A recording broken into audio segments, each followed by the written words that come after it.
So on the Blu-ray when it comes out, when Yes. we go to the in-home, there's going to be a director's roundtable. Oh, good. And you have been probably in more movies than most ever. Can you talk about the different directors and how they've affected your films and your working experience? A decade later, having known his work long before that, Jon Favreau and I are kind of like, I don't know, I almost feel like we're guys who were co-professors at the weirdest school that's ever existed.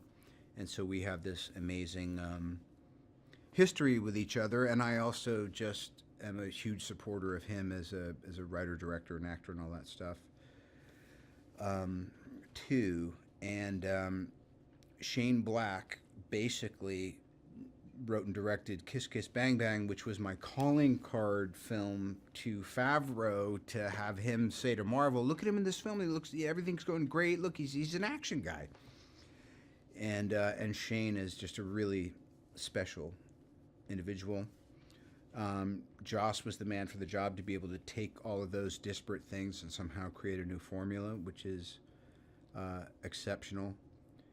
And I would say that I could not imagine any person, let alone several persons, besides the Russos, for both Civil War, Winter Soldier, in reverse order, and now Infinity War and beyond. It's just something about their disposition and their creative passion that every time the baton gets passed, it's a little bit more complicated to run with. But there's also hidden pleasures in it, and there's secret buttons that do things that you didn't expect that were installed by the previous people. So, you know, all of these directors have kind of built on this. It's like a talking stick, you know, and ultimately they are it's a director's medium. So ultimately the directors are, you know, when all is said and done, responsible for the outcome. You mentioned that nobody had heard about a universe, a cinematic universe. Yeah. But, you know, also in that, the tones of films change with all those directors. Yes. How's that been for you playing as an actor? It's much better than everybody agreeing on a tone and then pretending that you can keep replicating that and not bore your audience stiff. I mean, most of this stuff has been done out of pure creative survival instinct. So, you know, and if I've learned one thing along the way now, is that the audiences are predictably unpredictable, but they tend to organize around certain lines, and they want to organize it at higher levels. And just as a spectator, I want to feel like there's an evolution in my own experience as just a viewer. So I think that Marvel got that pretty early on, and it's hard enough doing one movie quote unquote correctly, but the fact that they're about to, you know, cross the threshold into, you know, the low double digits here, you know, 18, 19, 20, 20, it's just, it really is commendable.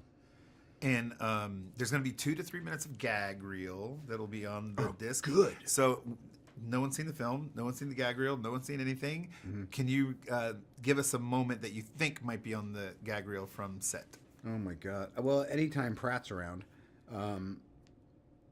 Then again, I say that the standout nonsense player lately has been Hemsworth, and also just the journey that Thor goes on in Infinity War and beyond is, to me, it's just amazing, you know. And he's all that. So always loved the Guardians. You know, any time that I did anything with Rudd, I think that's probably going to play pretty well. If there's ever a chance that Paltrow and Favreau happen to be within 100 miles of each other, that always works. It could damn well be anything. And as the Godfather, yes, do you have a go-to must-have Marvel Cinematic Universe film of all the 18, 19 that this is now? Wow. Well, I'm a bit of an Origins guy, so I would say watch the first in any series, because that's really the one where it's like a newborn foal. It's a little shaky on the legs, and then you're like, how was it walking so quick? So yeah, the first of any of them. And to wrap up, last question: we've heard great things over the last day or two about off-set lunches and parties and hosts by Robert Downey Jr. Yeah. How? Tell us a little bit about All right, that. I used to call myself the head of the acting department. Now I was given the name the Godfather or the Bob Father. I've heard that said too.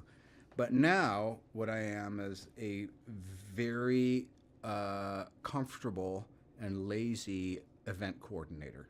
That's essentially what I do now. So bar mitzvahs, parties, weddings, after parties, and certainly production lunches. That's something that I special in. Goat was served. There was a goat roast. There was. Where did you hear this? Yeah, and I'm trying to think why. Oh, because the chef said, sometimes you're in Georgia. She said, I have a backyard and I could probably roast a whole pig, but it's a whole thing. I got to dig a hole. And I was like, geez.